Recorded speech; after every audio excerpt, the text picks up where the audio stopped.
Welcome back to the YouTube home for BamaOnline.com. Travis Reier, senior analyst for BOL, alongside site publisher Tim Watts, and a very special guest to get us going on this latest edition of the program, Mr. Chad Simmons. Chad Simmons, Director of Recruiting for On3. Chad, welcome to the show.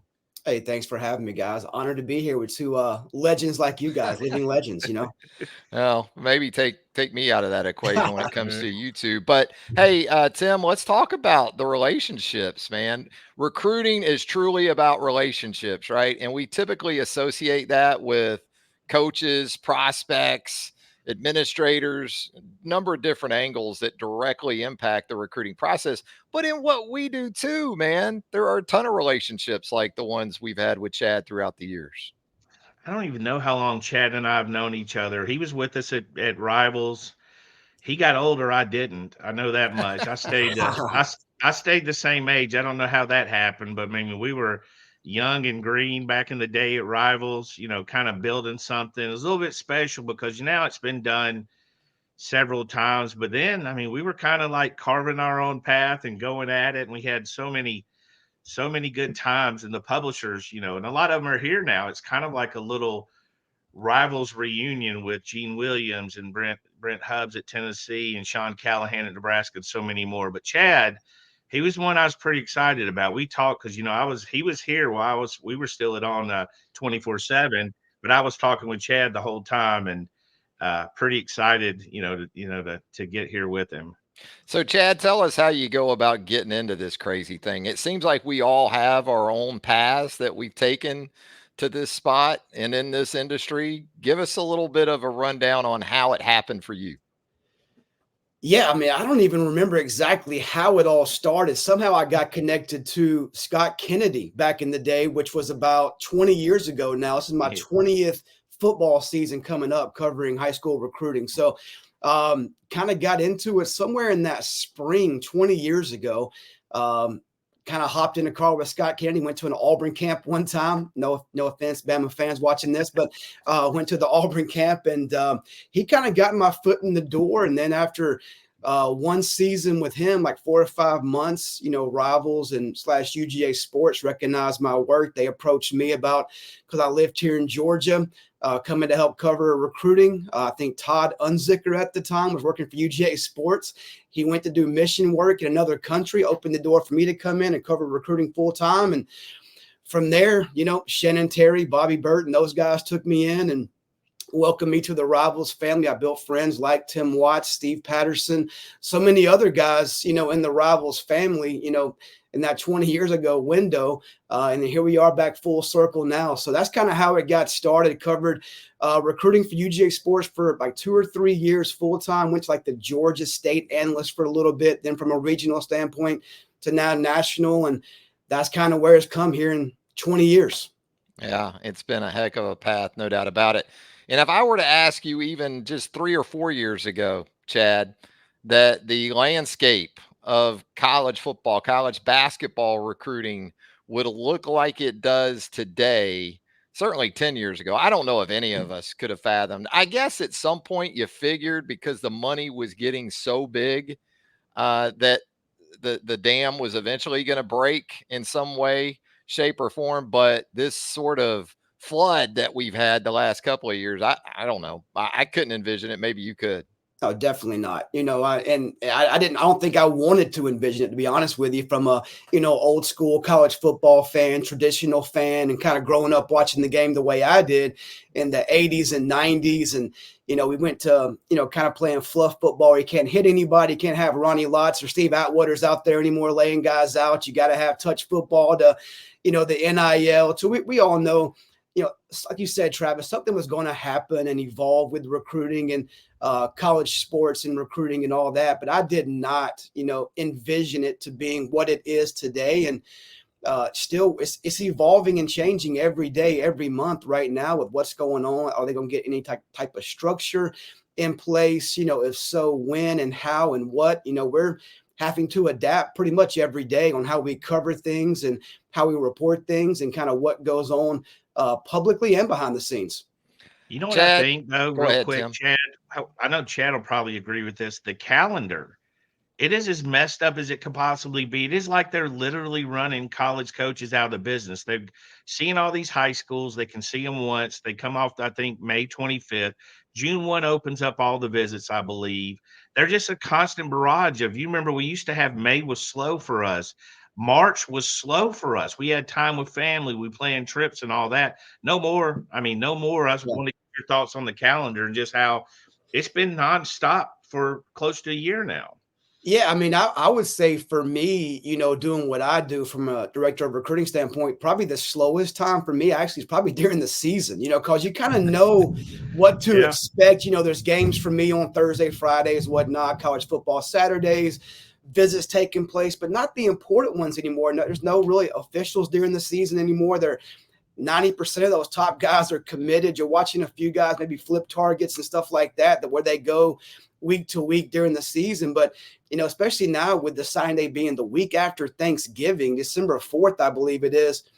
I mean, it's just weird, I grew up covering recruiting where December and January were the months, in February, you had that first Wednesday every year.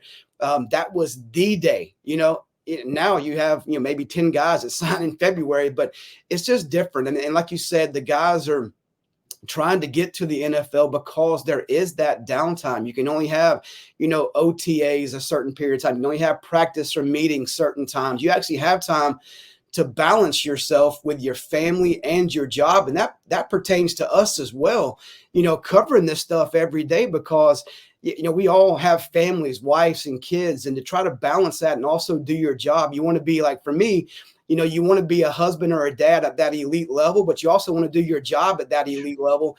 And how do you balance that? For me, I talk to different high schools and different events at times, and I always start off by crediting my wife and just having that wife that understands and supports what I do. She knows if I have to go somewhere, I'm going to do a job and I have to do that job.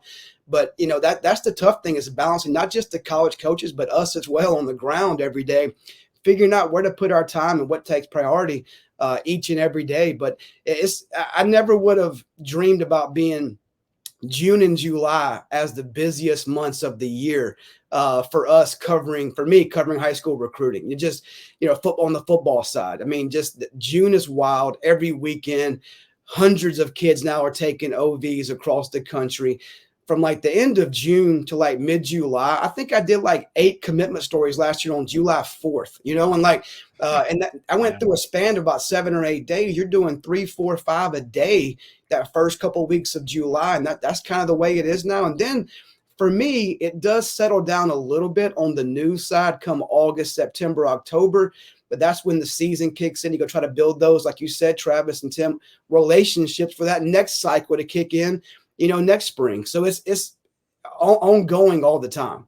Hey guys, are there pros to this though? This literally 365 in terms of our industry, we don't have to search for a lot anymore. There were stretches in the past, me more so from a team perspective, where man, I'd get to this time of year and be, man, how am I going to get to August? But now, even with the transfer portal to go along with the year-round calendar, pretty much, I don't think any of us have that problem. No, I don't think you ever have to search for work anymore. I think it's funny. You always have something to do. You have to figure out, when do you put your phone down for a second? When do you put your laptop away for a second? But, for me over here, it's been great at On3 with the resources I have to work with, specifically like the guys at the news desk who help me a lot. I'm on the road a lot all the time, seeing players at camps, events, at schools throughout the week. And if I'm not able to get to a computer, laptop, whatnot, or even phone to type something, I can just call them. They help me. I can't even describe, how many times or how they help me, day to day do my job and be the best I can be. But yeah, this, like you said, Travis, there's never a shortage of work and you don't have to search for it. I mean, I have kids that hit me up saying, hey, why aren't you retweeting my offers? I'm like, I didn't even see it. I get tagged so many times, but it's, but I'm blessed to be in that spot without question. I think people underestimate exactly what goes into being a national guy. And I'm always going to lean to that side because I did basketball in the heyday and realize, like, you're right. You're in a gym. You don't know when somebody necessarily texts you. You don't know when somebody, social media is so much bigger now than it was then. So with Chad, you don't really see when you're on the road, you're not really in pocket like you normally are because if somebody texts you right now, Chad can just look at his phone. But if he's driving, if he's working on a story, he's talking to a coach, you can glance at that text and forget to respond to it because you went ahead and talked to the coach, talked to the player, got your video interview, and got your photo. So there's a lot that goes into it national. And that's why we wanted to have you and Steve as our first guest to kind of explain, what goes into your job, because anybody can tell you. I can tell them it's tough, but I think they need to hear it's tough. But you're right. You don't. I remember Charlie Potter trying to figure out what he's going to do in June. He No, doesn't. it's August before you know it now. So Chad, understanding that having that firsthand account, being boots on the ground and what you do is very important. Give us an idea of maybe what the next couple of months will look like for you. What does your schedule look like? Where are you going? What are some things that we need to know about as we continue to work through this recruiting process?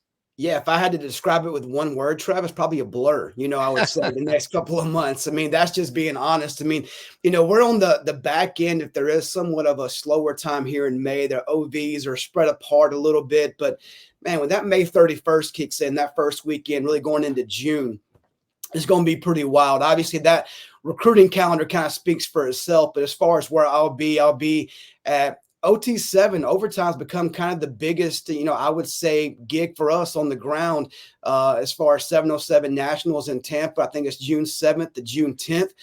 They'll have so many guys are skipping that weekend as far as OVs go, June 7th, because they'll play in the OT7 final. So a lot of guys that would have typically been, at Bama or Auburn or Georgia, Florida, wherever, are going to be actually in Tampa playing for 3 days down there. We'll have the full team down there covering that event. That's that first full weekend in June. And then from there, we have the Elite 11 finals. I'll be in LA there. I believe that's June. I want to say 18th, 19th, and 20th with the top quarterbacks in the country. We'll go out there and compete and throw. And guys like Charles Power and Cody and those guys will have eyes on those guys evaluating that class. And then we'll go to Future 50 at the end of June down at IMG Academy. So we'll be there. I think that's June 28th, 29th, and 30th, I want to say. So in between all those OVs and breaking stories and what commits are sneaking on a different campus somewhere, schools try to flip those guys in June and July, we'll be covering. Those were the three main big events of the summer. Wow, that is definitely a blur, no doubt about it. Hey, how about we go quad box? We got our guy Andrew Bone, senior recruiting editor for BamaOnline.com, set to jump in with us. There he is. Andrew, welcome to the program. We got Chad Simmons, of course, Tim Watts, and myself. Hope you're doing well. Just a bunch of familiar faces. Good to see you guys this morning. How we doing? I don't know this guy. I have no idea what he's talking about. Speaking of aging, Tim, I don't think Bones ever aged either. Talking about aging and who's gotten older and who stayed younger. He was born with a beard. When he was 13, he got a little grayer, but it's the same look. Salt and pepper. Yeah, absolutely. Salt and peppery. Well, this is kind of the big reunion here. It's kind of the big Andrew and Chad work together. Me and Chad have worked together. Now all three of us working together. Me and Travis haven't been together. I'm not even going to say a long time, but this is a quad box I'm really happy to be a part of right now, to have all of us under the same roof and the same umbrella. And honestly, including Travis, who I don't tell enough, but I mean, that's my partner in crime. You know what I mean? Travis, it's just so natural for us. I don't say it, but working with you guys and having the chance to all of us to work together really means a lot. I'm excited about it. And you look at the national guys, Chad earlier mentioned Charles Power, who we've known since he was in diapers. Charles is a great guy, one of the best in the business. Cody Belair, who's came on lately. Steve Wiltfong, new guys like Phillip Dukes. I mean, the people here, it's unbelievable having a chance to work with all you guys. Yeah, it's a great setup here. And we certainly hope, if you haven't already, you'll subscribe to our YouTube channel here for BamaOnline.com. Hit that subscribe button. Hit a like for us if you don't mind. Turn on those notifications. You'll get all of our YouTube content as it drops. Well, Chad, since we got you here with these Bama guys, Bama Online guys, Tim Watts and Andrew Bone, we obviously cover it. These guys cover it along with Joseph Hastings, unlike any other human beings on the planet when it comes to Crimson Tide recruiting. But we know you have some specific intel too across the country. And right there in the middle of the country is a linebacker target. that the Alabama Crimson Tide is very interested in, and Dawson Merritt. What can you tell us from your perspective, from your immediate dealings with this talented young outside linebacker type, this linebacker as it relates to Alabama and its efforts in his recruitment? Yeah, I would say without a doubt, Bama is right in the thick of this race, and they're going to be in this race until he makes that decision. I think they're probably still, even though he had a great OV to Nebraska here recently in Lincoln, he said it himself, gave him a lot to think about, him and his family. Spent a lot of time with his staff and Dylan Raiola and those guys. They've kind of really made their pitch about why he should choose Nebraska. I would still lean, Alabama as the team to beat. Now, I do think his recruitment has been pretty fluid. We talk about Oklahoma, Missouri, Alabama, Nebraska, the main four. I think Missouri has kind of been eliminated. I think he's still thinking about Oklahoma. Where are they at? They're not where Alabama and Nebraska are. I'll say that with confidence. But they're trying to hang around, still get him on that OV. But Bama's doing a great job, specifically Christian Robinson, who, to speak of my age, I covered that guy in high school. I broke his commitment story to Georgia back in the day at Greater Atlanta Christian. And on the other side of that, speaking of my age, I covered Miguel Chavis, who's recruiting him at Oklahoma. I covered his commitment to Clemson back in the day. So that's kind of telling my story about how old I am, how many guys I've covered back in that now major college coaches. But Christian, the kid he was when I covered him in high school is kind of who he is today. Just connects with these guys really well. Great spoken. I would say young man because he's younger than me, but he's just a great guy. And I think that's hit home with Dawson Merritt. Dawson's that same type of kid that I covered in Christian Robinson, 15 years ago. He's just that yes, sir, no, sir. Great kid, very coachable. Has that mentality to be great, be as good. He wants to be coached hard, be pushed the most he can. And I think what kind of gives Bama that edge is that connection with Christian Robinson. Just those guys have kind of connected as people, not just a recruit and a college football coach. And to me, that's put Bama in the best position. But Nebraska has definitely made this a little bit more interesting heading into June. Andrew, I guess that lines up, Tim. I guess that lines up with what you've been able to gather about this particular situation, Andrew. Yeah, I mean, we've talked to several of these Wolf targets for Alabama. Whether it's Dawson Merritt, Justin Hill, Jacaleb Falk, who's committed to Auburn. All these guys, rave about Christian Robinson, especially Dawson Merritt.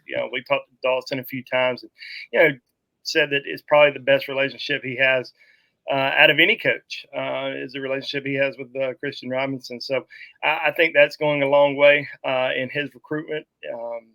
Alabama has a great linebacker class, but what we keep trying to tell everybody is, the linebacker class that they have right now, most of these guys are inside guys.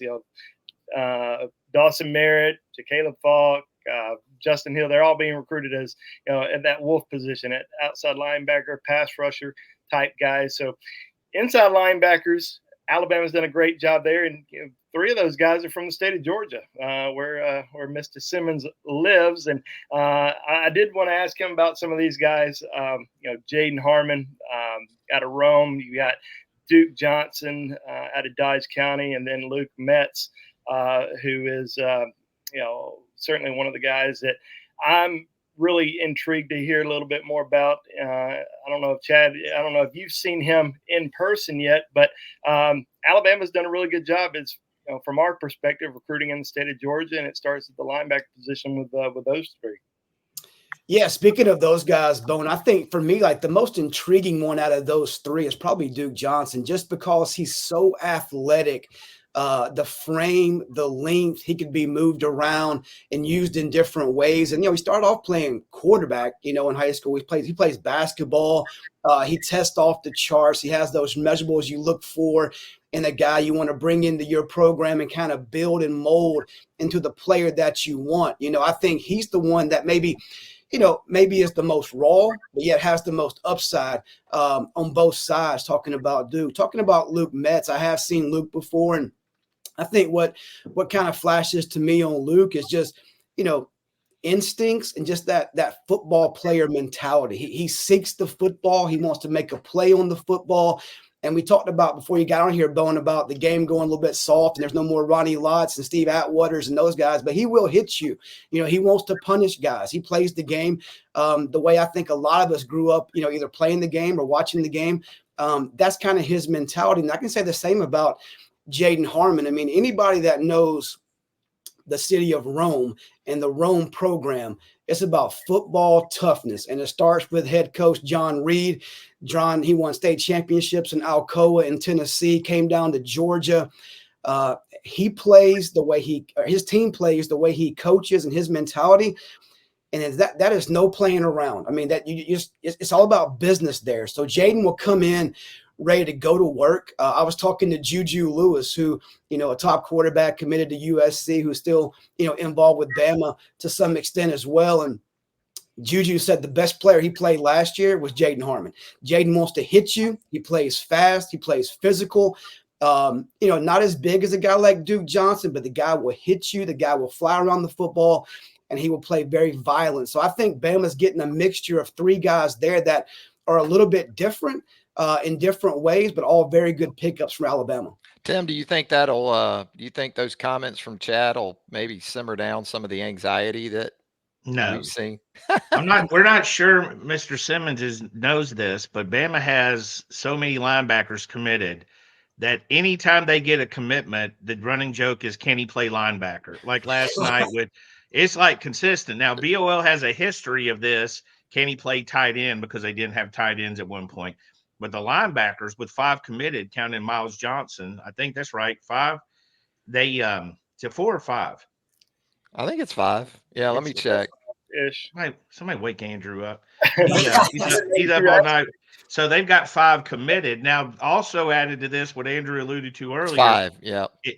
Is the fact that the Wolf position, it's a linebacker, but it's really not this. It's like apples and pineapples. Sounds the same, but it's totally different. So we've been trying to explain that Dawson, Hilson, and those guys fall into that. So, Chad, one thing I wanted to ask you, because we know from an insider perspective covering Alabama, what is it like? What do you see now from Kalen DeBoer versus Nick Saban and how he recruited? I'm not asking you to compare the two. I'm saying with the NIL and everything changed it. What do you see from Kalen DeBoer and his staff, and considering they came from Buffalo and Washington and, Robert Gillespie, Freddie Roach stayed on. What do you see the staff in general? Just your thoughts. Yeah, I would say, a plan in place. They came in, I think, and took their time to get together and figure out what they wanted to do, who they wanted to recruit. I think the structure is one thing I've seen from the outside and also heard from recruits, parents that have been on that campus, taking visits. And I think they've been well received. The biggest thing, I would say I've heard on my side of things too is, look, man, Bama's still Bama. Nick Saban left that in a very good place for someone like DeBoer to come into and continue that success. Now, can anybody have the success level of Nick Saban? The odds aren't in their favor, but he leaves them in a good spot. But I think the biggest thing is just that he's come in. He's identified the guys he wants to recruit. He's had a plan in place, and he's gone to get those guys. We've seen maybe Nick Saban be a little bit different, where he's had guys, hey, you got an offer, but come to camp. Let's reevaluate and make sure you're a take there. And I think there's guys like that at Nick Saban maybe would have waited for sometimes. But I think DeBoer knows what he's looking for. He's been coaching for a long time. He's won at a high level and has done a great job here early on in Tuscaloosa. Andrew, we haven't gotten your reaction on here yet as it relates to Deshaun Jones joining this Alabama secondary from the transfer portal.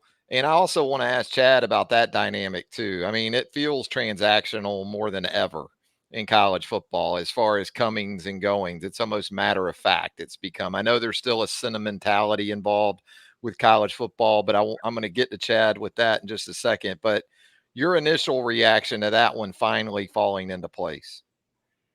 Well, good. I mean, that's, thank God. I mean, we were waiting on that one for a few days. It seemed like a few months, but Alabama about a week ago had 5 scholarship cornerback. I guess, heading into Sunday had 5 scholarship cornerbacks on its roster, and they were able to get him on board, make it 6. We'll kind of see what happens over the course of the next couple of days, see if they add any more defensive backs. But yeah, I mean, getting more experience there, getting someone who's had has started at the Power 5 level, very very good for Alabama. So excited there. I think as far as the transfer portal goes, you don't have to settle in on high school kids anymore. If you're not comfortable taking them, even late in the process, you can focus in on the transfer portal because there's going to be guys in there that have experience, and you can go out and you can target. And obviously, this staff is going to. I think they're really going to do, as far as compared to the last staff. I think you're going to see this staff focus a little bit more on the transfer portal than the previous one. So good to get that one on board. And I think they'll continue to add a couple more over the course of the next, I think it'll be shut down over the course of the next week, but we'll see when that happens. Yeah, Gino Vandemark, the interior offensive lineman from Michigan State, King Mack, the defensive back from Penn State. I know you and Tim continue to project those guys most likely to Alabama, maybe to wrap this thing up. But Chad, I wanted to ask you about, NIL, transfer portal. There were things that, again, just a couple of years ago, we would have considered shocking, like Caleb Downs, even with a coaching change at Alabama, making a jump. Now, you've got more freedom than ever before. There's not that sit out a year deterrent that there used to be in college athletics. And then you think about also where, you're trying to maintain rosters. And from a surprise perspective, what sort of surprises you anymore? Does anything surprise you when you see a Caleb Downs leaving, or were you surprised to see Caden Proctor end up back at Alabama? Just looking at Alabama specifically.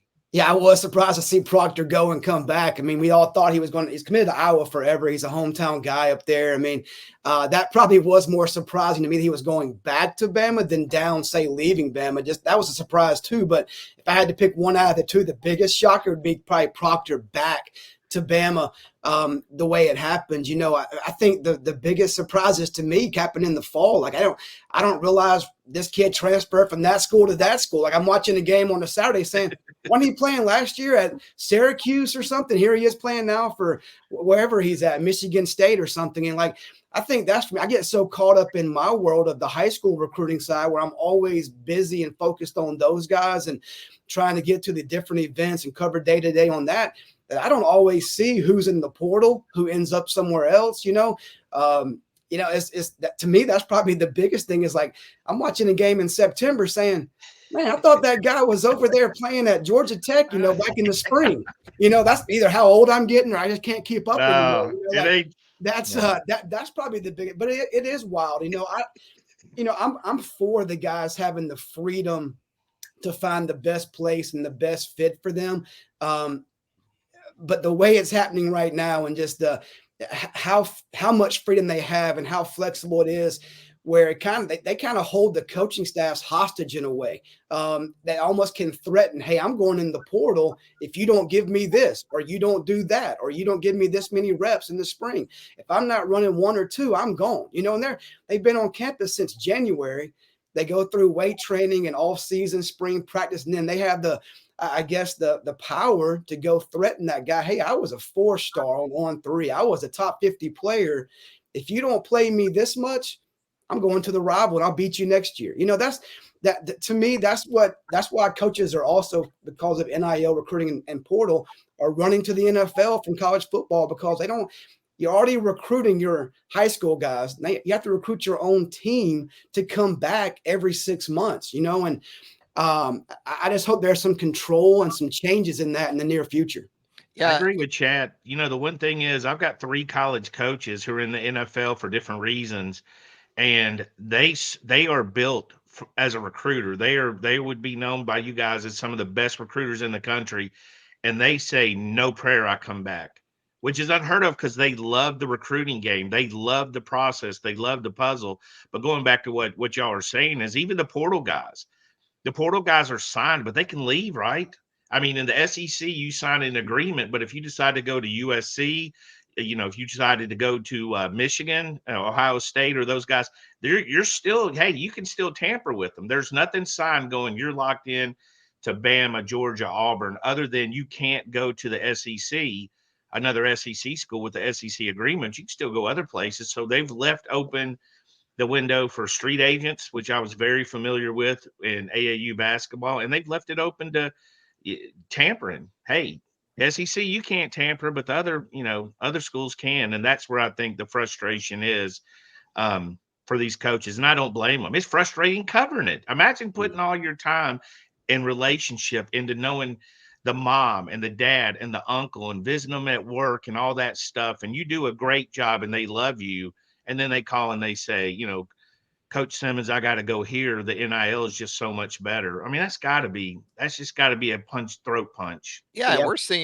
we're seeing social media tweets by actual representation, right? I mean, from Oh that yeah, perspective, there was releasing always the commitments. mentor, there was the coach, there was the family, there was the parents, the uncle, aunt, whatever.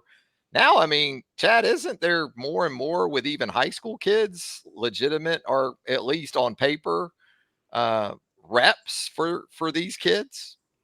Yeah, I mean, it's really hard for me to figure out who makes that final call when, like, for me, it's always been about connecting with the player, with the recruit, the kid. Now, is it the kid making the decision? The mom, the dad, the grandma, the uncle, the mentor, the trainer, the 7-on-7, the agent? Who makes the final call? When you're projecting a guy now, I feel like I'm talking like on CNN with Wolf Blitzer, like who's projecting the winner No, of that's Alabama. Tim. That's You still know, Tim up yeah, there. I Hey, feel like you're in the right spot. You're in the we're right talking spot, about Chad. the politics, the race Tim coming up Blitz, in Bama October. Blitzer. Yeah, so like I feel Let's like I'm go. saying projecting, making the call, here, but now it's tough to kind of know because there's so many layers now that go into that decision and the decision maker. Who is it? I mean, I'm not going to say names, but not this past summer, but the summer before. I had a kid was announcing on July 4th. I spoke that this kid called me on July 2nd. I'll never forget, crying to me on the phone that he wanted to go. I already had the story done. He wanted to go to this school because of NIL, he was being made to go to this school because of the money. And that's what you deal with now because the kid wants to go here. But do his people who signed those papers on the LOI, want the same, and that's, you talk about like relationships where we go back to Christian Robinson and Dawson Merritt. That's old school recruiting right there. Christian's recruiting Dawson the way guys recruited guys 10, 20, 30 years ago. When you Grassroots. build that connection, you build that trust. Dawson has faith in you. I'm going to come to your school and play for you guys. But there's so much more to it now on top of that. Maybe not with Dawson Merritt specifically, but the majority, there's other things to it. And it's just tough to know, trying to connect the dots. Are they all on the same page when you're in my position trying to predict where this kid's going to go, because it changes just like that. It almost feels like, guys, we don't need Friday to Sunday for OVs for a lot of these prospects or targets, portal included in that. For more and more of them, it seems anyway, it's go to this school, see what the NIL looks like, what the depth chart looks like. I can be out of there in 6 hours. It's I'd so say transactional. I think the majority aren't that much drama. I Yeah. think the majority, because you look at a class, at a Bama class, and I think 70% or more are pretty normal recruitments, right? It's the ones that stand out. You know what I mean? That's the ones that drive you crazy. I mean, we saw back and forth at the running back position, just Alabama alone last year. He's going here, he's going there, he's going here, he's going there. And a lot of times that's just simply what school A offered versus school B offered. I do think Nick Saban, and I think Caleb, the good coaches, Kirby Smart's one, Nick Saban, those guys.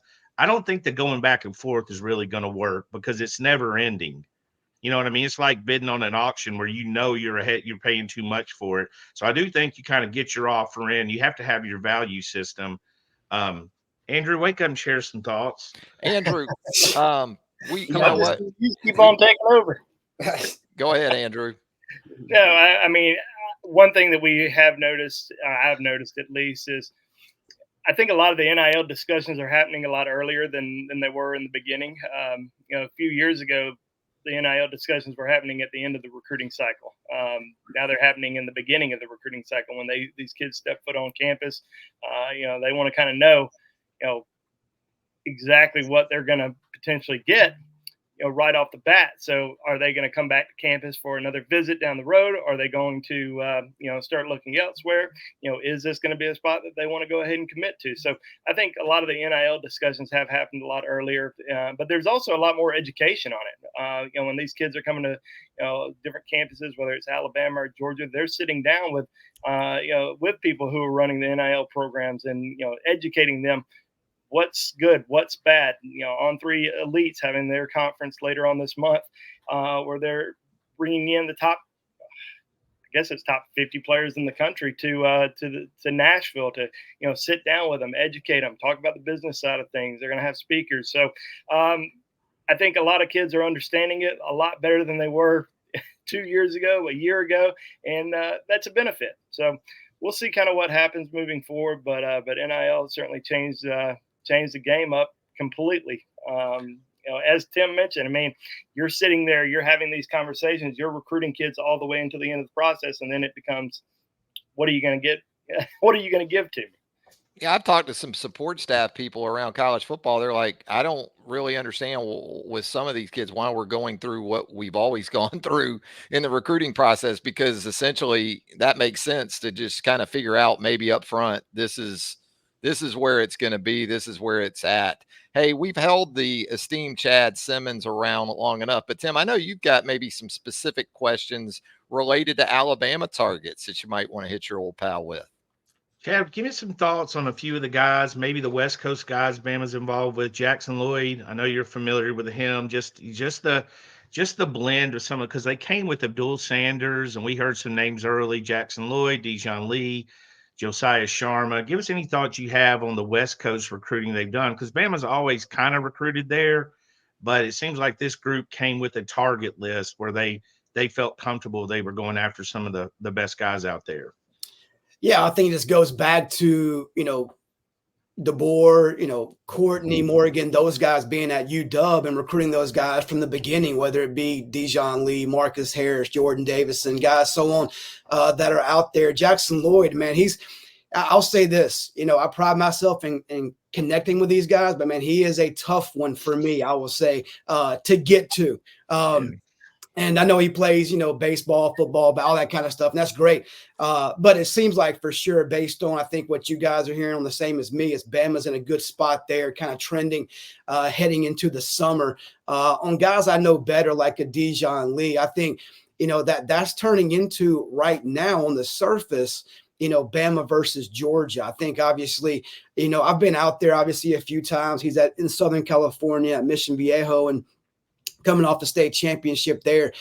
Sources out there continue to tell me, no matter what happens this summer, whether it's Bama, Georgia, whoever, don't sleep on USC. He's got his family like the local, him keeping him close, him going. We know those guys out there aren't scared to leave the country. I mean, you see Xavier, you guys got him last year at Alabama, and you see like a Nate Frazier going to Georgia, Brandon Baker to Texas. I mean, those guys aren't scared to leave the West Coast and go play SEC football by any means. But they say always just keep USC in your back pocket and watch for those guys to make a run late. But I do think Bama and Georgia, depending on who you talk to and which day, goes back and forth there with Dijon Lee. They're very much in play for a guy like Marcus Harris. I think with Jordan Davison, he loves Robert Gillespie, who obviously was retained by DeBoer on this staff at Modern Day. The running back, I think Ohio State maybe is trending, I'd say at the moment for Jordan. But I think DeBoer and that staff are going to use those connections that they established and built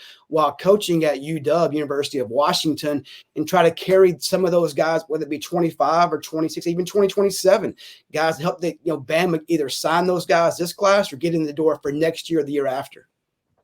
Always great stuff from Chad Simmons, the director of recruiting for On3. And with that, Andrew, Tim, anything else for Chad before we put a wrap on it? We'll be having Chad on as things develop more in the summer. I enjoyed it. I had a good time. I'm glad we got to do this. I was looking forward. We're just now figuring out how to get our guests on. We're building the YouTube page. We hope you like and subscribe. But hey, we're bringing in the heavy hitters. Chad Simmons, one of the best guys in the business. Not just the job. Even if he stunk at his job, he's a fantastic human being. But he's great at his job. He's one of our best friends. He's just a good. He's a Braves fan. You know what I mean? Well, That's he's got to like be all right then, like right? I'm telling you, Can't like watch him on TV anymore, so I might call you, Tim, ask you who's winning this oh game. I no, can't watch him anymore. that's You know, terrible.